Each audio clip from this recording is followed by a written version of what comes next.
On today's installation video, we're going to be discussing how to install a RaceChip on a C-Class C43 AMG. This applies to the coupe, the sedan, as well as the wagon. Before installing the RaceChip, please wait until your engine is cool enough to work on. Put your parking brake or emergency brake on. If your vehicle is equipped with an alarm system, please disable it. Pop the hood, roll up the windows, close the doors, and press the lock button on your key fob and move that key fob 30 feet away. You're going to wait about 10 minutes after for all the electricity to clear from underneath the hood.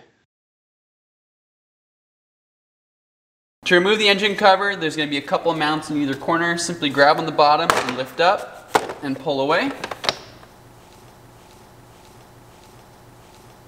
For this installation, we're going to be using the A is going to go to the turbo boost pressure sensor. Connection B will be to the manifold absolute pressure sensor. And if you have it, C will go to the camshaft position sensor back here.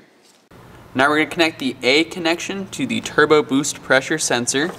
Now the first thing we're going to do is actually reach on down in here and remove the boost pressure sensor. To do this, you're going to pull back on the tab and press down. You're going to take that male end of the connection and attach it to the female end connection. Now it's very important, the mounting tab is going to go on the down side away from the locking tab. So you're simply going to push in until it snaps. And then you're going to take the male end of the RaceChip connection and go directly back to that sensor plug you just removed.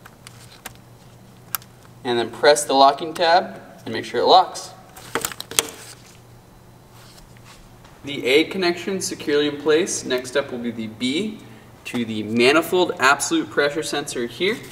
So just like the A, we're going to pull back on the locking tab and then simply press down and pull away. Going to take the female end of the RaceChip harness, again smooth side to the connection lock until it clicks, press on until it snaps. Same thing with the male end of the RaceChip harness. And make sure everything's secure. The C connection to the camshaft sensor. So just like the other two connectors, you're going to pull back, press down on the locking tab, and gently slide back. Male end goes to the female end, smooth side. And the male end of the RaceChip directly into the OEM sensor. Wait till it clicks and lock till it snaps. With the wiring harness securely installed, next up is to actually mount the RaceChip. We're going to begin by inserting the 4 locking tabs.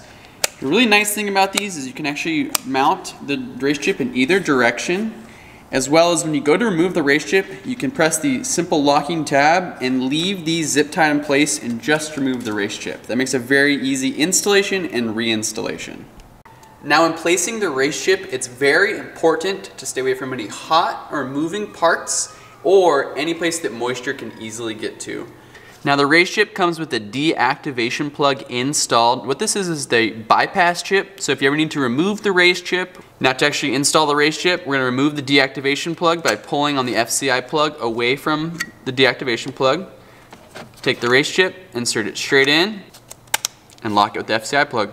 Now with the wiring harness installed, before we zip tie everything into place, we're actually going to try to stick the B and C cable connection just to the left side of the intake manifold right here. With the engine cover, it can get a little tight, so make sure that you have everything in here. Test fit it with the engine cover itself one time to make sure everything's going to fit snugly. You don't want it to be too tight in there. Make sure it's good and it snaps in place. Now we're going to actually zip tie the RaceChip harness. Now we're doing this, make sure that you're not pinching off any electrical connections or fluid lines, and that you're staying away from any of the hot or moving parts. So for this application, we're actually going to be zip tying the A connection right here onto this set of cables, and we're going to do so to keep it out of the fan movement. Again, very loose on the zip tie. You don't want to pinch any electrical lines or any fluids. Nice and loose with some play in it. For the C43, we're going to mount the RaceChip right here, right in front of the shock bucket on the passenger side. It's away from any moisture, moving, or hot parts. Last thing to do before we put the engine cover back on is clean up the leftover zip ties. Last step on the installation here is to reinsert the engine cover. Now there's 7 mounting tabs, make sure to work your way around and to fit the snorkel onto the front of the intake right here. Start in the default setting of the RaceChip for the first time you test drive the car. If everything works great, you can then move the RaceChip to the next level up. Be aware that the car needs some time to adapt before releasing the full performance upgrade. Now, get out, drive, and enjoy your RaceChip.